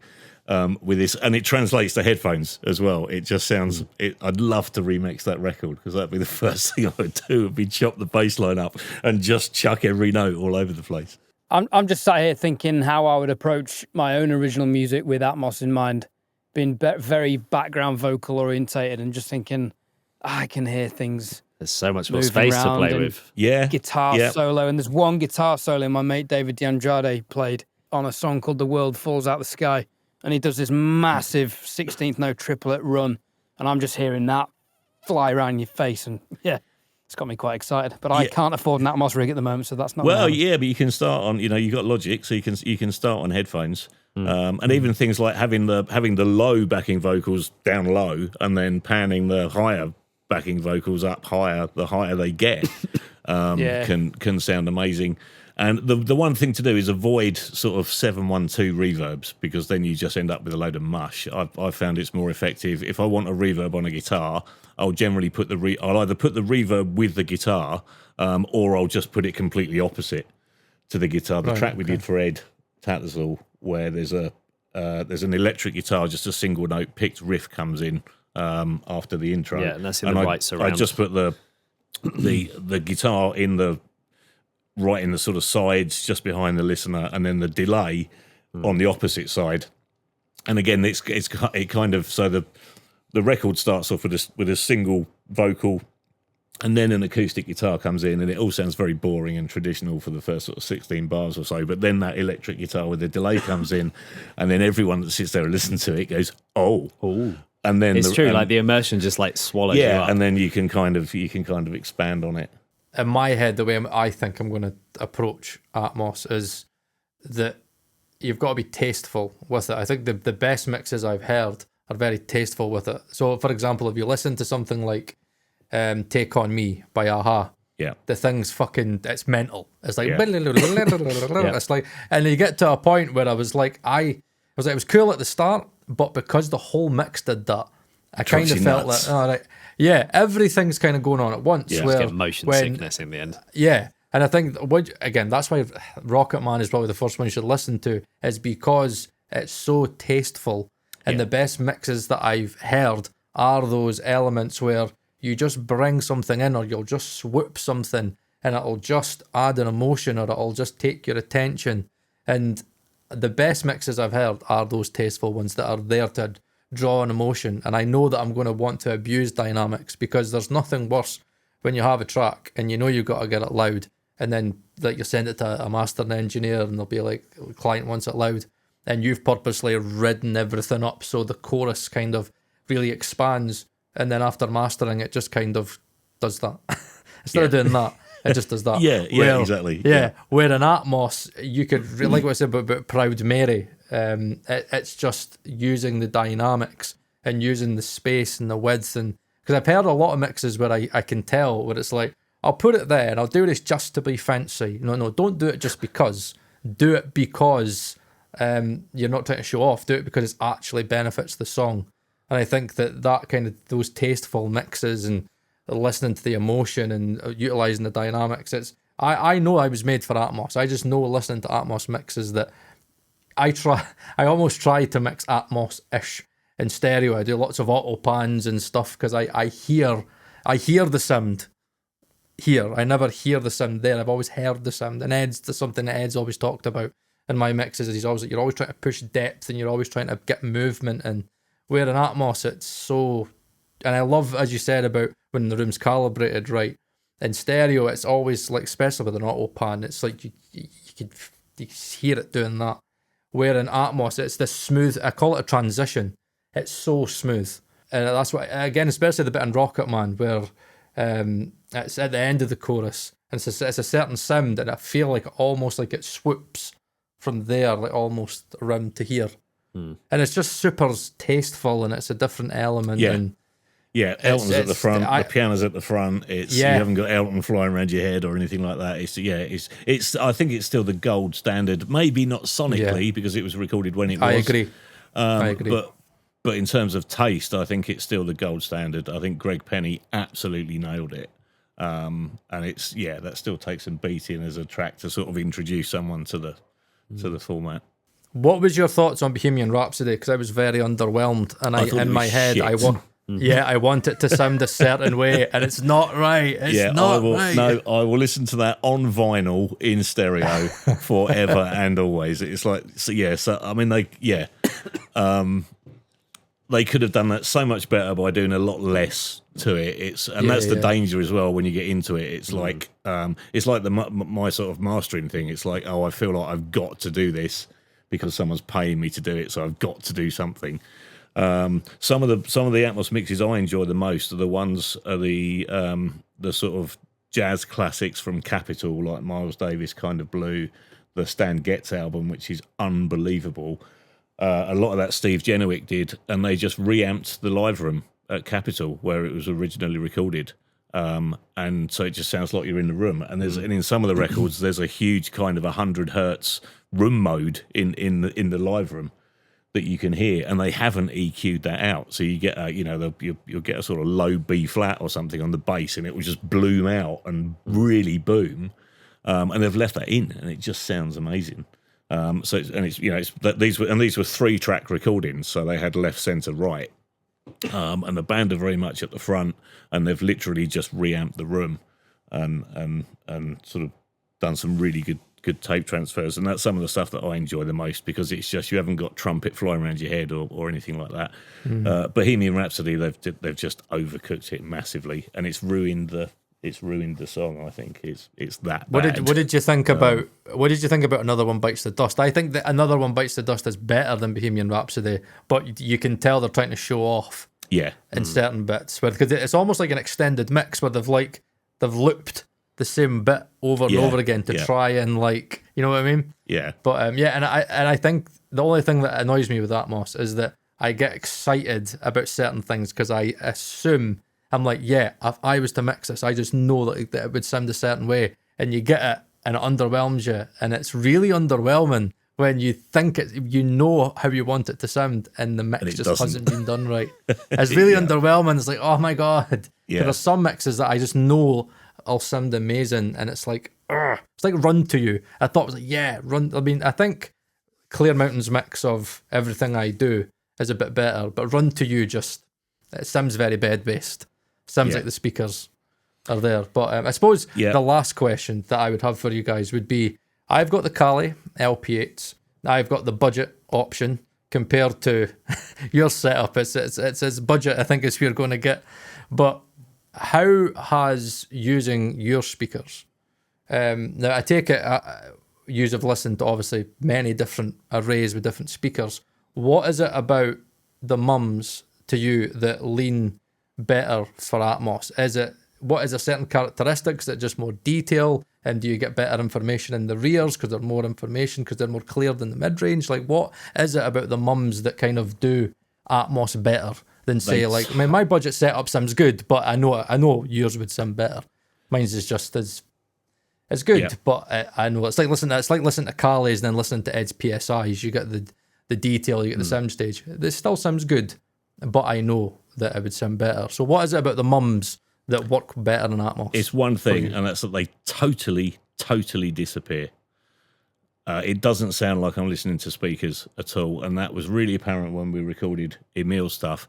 It sounds like there's a 9-foot Steinway Model D 6 foot in front of my face, or behind my face, wherever I put it in the room. We tried to get the speakers sounded as natural, and particularly with the Brilliant ones, as super detailed as we could, and as transparent as possible. So they haven't got a sonic signature. They haven't got they just sound like they're not there. I think we knew what we wanted to aim for in terms of quality, and that was originally when we started to think about Dolby Atmos. We were using ATC, the ATCs behind Mark, the SCM 200s, and obviously we wanted to carry on using ATC because we knew their sound, and so we had that high quality threshold to start with, and so the only thing that would make sense for us to design speakers would be we have to hit that level, or it's just not good enough. Yeah, we had to have the same sound all the way around the room, and much as I'd have, I'm a huge ATC fan. Much as I'd have loved to have gone the ATC route, it would have cost getting on for 200,000 quid. Yeah, and I'm 52, so I'm not going to earn that back doing I don't know if I would either. Doing Atmos mixes. With labels having no money. But I didn't want, and so many studios that we went to in London, and again some really big ones. Where they'd spent 30 grand on left, centre, right, and then what was happening around the rest of the room sounded like a Volvo car door from 1982. It was, and then you don't want to pan stuff. You don't. Yeah, okay, you might not want to put the kick in the ceiling, but you might. And if I want to put the kick in the ceiling, I want to make sure that kick sounds exactly the same as if I put it in the left or the right, or a combination of those, or the centre, or not in a speaker, or somewhere in between the speakers and up a bit. And we knew we could only get that sound by having the same speaker all around the room. And that was the goal. The goal was I just wanted the speakers to completely disappear, totally disappear. And I think we've got as close as we possibly can to that with the technology that's available today. If you shut your eyes and listen to that recording of The Rise of Skywalker, it sounds like you're John Williams standing on a podium in front of a 100-piece symphony orchestra with a huge choir behind it. And if a cleaner walks in the room and apologises and then quietly shuts the door, you can hear it. If someone over there turns a page, you can hear That's it. the thing about that. So that particular track is called Anthem of Evil. You should definitely check it out. The detail is unbelievable. It's ridiculous. You can hear, it's ridiculous. As you said, you can hear the aircon of the room. You can hear page turns, but also you can hear the moisture on people's lips as they open their lips to open their mouths to sing. Yeah, and all different. You different can hear all ones these different... tiny little things and like breaths in between lines. That's the kind of level that we'd never heard before, which we're now super happy we're getting, and that's the same as what all the customers are saying as well. They're saying the same thing. We're hearing all these things we've never heard. So that's been a nice thing to know that what we're hearing in there translates to other people as well using the same systems. Yeah, exactly. And to other systems that and it translates to consumer systems as well. But the biggest thing for us in terms of Atmos has been that we have never had as many people cry coming into the studio and listening to their material as we have in Atmos. It's just insane how many people just burst into tears. One guy listened to his song 35 times in a row, and then we said goodbye and we had a big hug, and then he left. And then I went back in the studio and loaded up something else. And then 5 minutes later, he walked back in, just absolutely crying his eyes out. Can I just have one more listen? And I'm like, yeah. So I just loaded it up again, switched the lights out, left him in there. And that just doesn't happen in stereo. I mean, it kind of does sometimes, but that's the thing for me. It's just like you've got a big fat emotion knob in front of you, and just being able to crank that up to 11 is... What do you hear on calibrated budget systems compared to... Obviously, you've not heard my Kali setup, but from the kind of the more budget setups that you've heard that are calibrated, what's the main differences that you hear with your setup with the Mums and Trinov compared to, say, like a calibrated, say if it was SonarWorks and say something like a Kali setup or the iLouds? What's the main difference that you hear going expensive compared to, say, budget? I think there are two things. There's detail and there's dynamic preservation. So the first one is detail. Obviously, if you get a hugely sensitive mid driver in particular, because we're really sensitive to mid information detail, if you get the mid right, that's something that's really hard to achieve on a budget, particularly on a two-way, because you don't have a mid driver. Also on more high-end systems, there's obviously much more complex and more fine engineering within the components, and that all translates to getting more detail. And that's something you hear as you move to a more expensive system is more detail, often tenfold to what you're used to on a cheaper system. Yeah. But dynamic preservation is probably the equal to that, I would say. So there are, I'm going to name it because we say it all the time, how much we hate Neumann's. The KH310s we find super limiting in dynamic range. So if you add a compressor to something, you can't really hear what you're doing until you're slamming it, or until you're starting to dial it in. And Ed agrees as well. And that's something that we found not only on ours but on ATCs and all of the kind of more high-end monitors is you can hear when you dial in something like an EQ by half a dB or a compressor. You just notch down 1 dB on the threshold. You can hear those minute changes, and that's what makes you a better engineer because you're more accurate in your working. You're not just like slamming the fuck out of it until you can actually hear what's happening. You're working to what needs doing and then doing it, If you listen to Anthem of Evil on the Neumann system at Taryard, and we have, yeah, you cannot hear the of each person in that choir. Yeah, those details. You can't hear the page turns. You can't hear the aircon or the ventilation system. You can't hear tiny creaks in the stage, and you can't scare the shit out of anyone with it because it just hasn't got it's not got the dynamic, like you said, the preservation of the dynamic range. It gets louder, but it doesn't get. But not in a when we listen to it in there, and I'm sure if you listen to it with the orchestra and the choir in front of you, it gets louder to the point where you think you're going to shit yourself. and yes, and that doesn't happen when you've got whatever around the room. Most of the systems, and that's not necessarily one option we thought about was having really good speakers for left and right, or maybe left, centre, right, and then having a separate Atmos system that was the same speaker all the way around the room. Because I think it is more important that you have the same speaker all around the room, or as close as possible, or the same voicing at least. Than that it's kind of super as super ridiculous as we went. So I was thinking, okay, well maybe I can carry on mastering on the ATCs, and then when I'm doing Atmos work, if I know I want to put the vocal in the centre, I can just pan it to the left ATC and just turn round a bit and get in that sounding as good as I can, and then I can switch to the iLoud system or whatever else, and then just use that for the kind of positional side of it. But we tried that with some cheap near fields, and it just wasn't doing it. We weren't getting excited. It was fun. Yeah, we just weren't getting excited about it. It was like, yeah. But that's a viable approach, and there are people doing that. But I think having the same speaker all the way around the room is probably more important than having.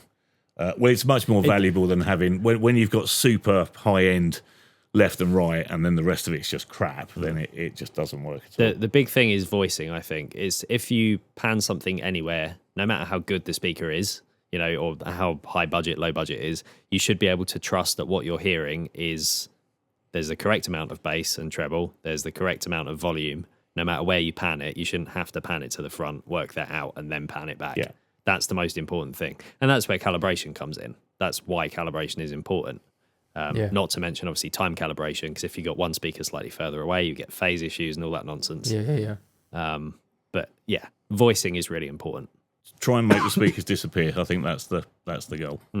Gentlemen, we're getting on for the 2-hour mark, and I'm just conscious this is going to take about 2 days to edit. Good luck. It's been emotional having you on. Thank you for the honest feedback on the mix. I'm going to go and listen to that now. I remember not liking it when I heard it a couple of days ago, but it's gone. Moving on. Thank you for having us. Yeah, thanks for having us on. Yeah, thanks for sharing your insights on Atmos and mastering. That's been fascinating. I know Paul will have got a lot out of that, and I personally can't wait for Paul to get mixing on Atmos. I'm a little bit terrified. I'm kind of relieved I can't experience it for myself. But I think that may be his calling in life, if mastering isn't. So we'll see. Paul, do you have any comments to round off the episode with? Yeah, I would just say, again, thanks to James and Mark. It's great to have more British people on, because we could swear without feeling that that we're making people feel uncomfortable. But no, it's what we do. We're British. But yeah, I think... it's great. And again, if you've not checked out their YouTube channel, then definitely check out the YouTube channel. I love the humour that you guys have. Something that I think us Brits bring to the audio community as well as YouTube. Some of the stuff you have done have cracked me up. I just love some of the skits that you've done. But again, I love the effort that you guys go to in a lot of your videos. I love that you don't focus on quantity, you focus on quality. As much as I know, because I was speaking to Nate about it, and then it was a bit of it's a sore subject to talk about the concrete Calais episode, but it was fascinating. You know what I mean? It was as much as it caused a bit of a shitstorm. It was fascinating, and I love what you guys bring to the platform. And I think there should be more collaboration with more kind of British engineers. It seems like the US guys are always kind of taking precedence, and it's kind of hard to get in front of them. But I love having these discussions, and I am going to be hopefully in London this summer. I want to go to Gearfest, so I might have to kip on Ed's couch again, and it'd be great to kind of come down to your guys' studio and experience your setup as well. You'll be welcome to come and visit us at the studio and hear the Atmos system, but we're at Gearfest exhibiting, so you can see us there as well. We're hoping to have maybe just a 7.1 system set up with Mum 6s, maybe at Gearfest. Obviously, ceilings for health and safety reasons is a bit of a nightmare, and we can't just go screwing loads of brackets into someone's ceiling. Or do what Focal did last year. They had their trusting room, didn't they? Yeah. We're in the same room as we were last year, so there's not It's a bit lot. It's a pokey. bit pokey. It's quite small. But yeah, we might try and do a 7-1 thing just for fun. But come up to the studio, Paul. Absolutely. Yeah, I want to hear the real Welcome. deal. I want to hear it.